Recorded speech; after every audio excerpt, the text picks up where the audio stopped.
மனுஷகுமாரன் கெட்டு போனதை ரட்சிக்க வந்தார். அல்லேலூயா. மனுஷகுமாரன் எதற்காக வந்தார்? கெட்டு போனதை ரட்சிக்க வந்தார். இந்த பூமி மிகவும் சீர்கெட்டதாயிருந்தது. அவர்கள் தங்கள் வழிகளை கெடுத்து கொண்டிருந்தார்கள். ஆமென். தான் உண்டாக்கின ஜனத்தின் மேல் தனக்கு கோபம் வருகிற அளவுக்கு அவருடைய வழிகள் கெடுத்து போடப்பட்டிருந்தது. அப்பொழுது பிதா ஒரு தீர்மானம் எடுக்கிறார். எப்படியாகிலும் இந்த ஜனத்தை மீட்டெடுக்க வேண்டுமே, இந்த ஜனத்தை பாதுகாக்க வேண்டுமே. இவர்கள் இப்படி கெட்டு போவதை நாம் பார்க்க முடியாது, அனுமதிக்க முடியாது. எப்படியாவது இந்த கெட்டு போக இருக்கிற இந்த ஜனத்தை நாம் ரட்சிக்க வேண்டும் என்பதற்காகத்தான் தன்னுடைய ஒரே பேரான குமாரனை இந்த உலகத்திற்கு தந்து நம்மேல் அன்பு கூர்ந்தார். ஹல்லேலூயா, ஹல்லேலூயா. அப்ப முதலாவது ஏன் அவர் வர வேண்டும், எதற்காக அவர் வந்தார், எதற்காக ஆண்டவராகிய இயேசு கிறிஸ்து பிறந்தார் என்றால் கெட்டு போனதை ரட்சிக்க. இங்கே ரட்சிக்க என்கிற அந்த பதம் எப்படிப்பட்ட அர்த்தத்தில் உபயோகப்பட்டிருக்கிறது என்றால் கெட்டு போனதை சரிப்படுத்த, கெட்டு போனதை சரிப்படுத்த. நம்முடைய வாழ்க்கையில் அநேக காரியங்கள் கெட்டு போயிருக்கிறது.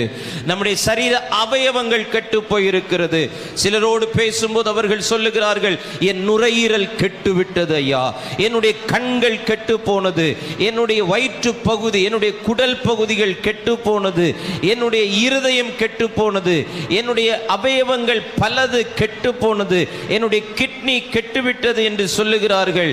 இப்படி பல அவயவங்கள் கெட்டு போன சூழ்நிலையிலே வேதம் சொல்லுகிறது, கெட்டு போனதை சரி செய்வதற்காக ஆண்டவர் வந்தார். நம்முடைய வாழ்க்கையிலே கெட்டு போனது, பவுல் சொல்லுகிறான், ஆமென், உங்கள் மனம் கெட்டு போய்விடுமோ என்று நான் பயந்து இருக்கிறேன். அப்ப நம்முடைய மனதை கூட கெட்டு போகிறது.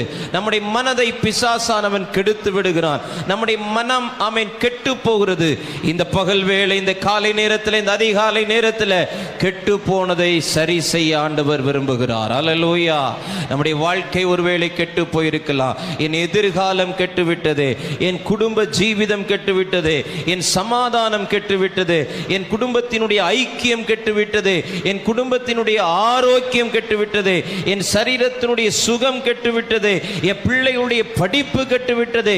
இப்படி என்னென்ன லிஸ்ட் எல்லாம் வச்சிருக்கிறீங்களோ இதெல்லாம் கெட்டுடுச்சு, கெட்டுடுச்சு, கெட்டுடுச்சு. என் பேரு கெட்டு போச்சு. இந்த காலை நேரத்தில் கெட்டு போன எல்லாவற்றை சரி செய்வதற்கு என் ஆண்டவராகிய இயேசு கிறிஸ்து நமக்காக வந்துதித்தார். ஹல்லேலூயா, ஹல்லேலூயா. இந்த உலகம் கெட்டு போயிற்று. பிசாசானவன் நம்மை கெட்டு போக பண்ணி நம்மை கேட்டுக்கு தள்ள நினைக்கிறான். நம்மை கெட்டு போக பண்ணி எங்கே தள்ள நினைக்கிறான்?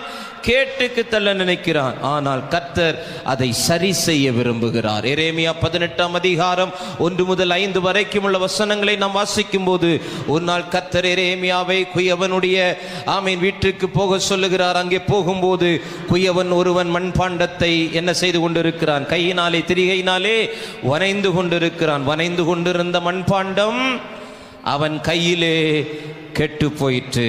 அவன் கையிலே கெட்டு போயிற்று. ஆமென். ஆனால் இந்த குயவனை பாருங்கள், அந்த மண்பாண்டம் கெட்டுவிட்டது.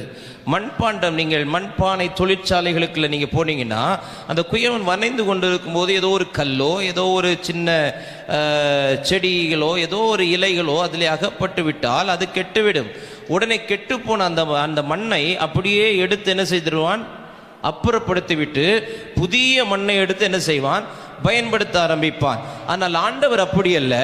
கெட்டு போனதை தூக்கி போட மனதில்லாமல் கெட்டு போனதை தன் பார்வைக்கு சரியானபடி என்ன செய்கிறாராம்? சரி செய்கிறார். என்ன செய்கிறார்? பக்கத்தில் பார்த்து சொல்லுங்க, உங்களை சரி பண்ணுவார், உங்களை சரி பண்ணுவார். அல்லேலூயா. கெட்டு போனதை என்ன செய்வார்?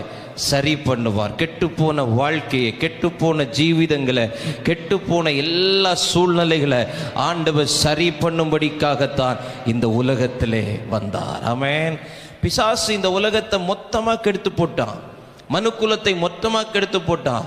எவ்வளோ தூரத்துக்கு கெடுத்து போட்டான் அப்படின்னா, ஆமீன், அவர்களுடைய கிரியைகள், அவருடைய செயல்கள் அவரை உண்டாக்கினவரையே வேதனைப்படுத்தத்தக்கதாக மாறிவிட்டது.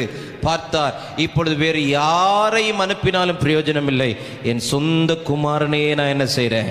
அனுப்புறேன்னு சொல்லி அனுப்பினது நாம் கெட்டு போகாமல் இருக்கும்படி. யோவான் 3:16 சொல்லுகிறது. என்ன சொல்லுகிறது? ஒருவனும் கெட்டு போகாமல் இருக்கும்படிக்கு அவர் தம்முடைய ஒரே பேரான குமாரனை நமக்கு தந்தருளி இவ்வளவாய் அன்பு கூர்ந்தார். ஆமென்.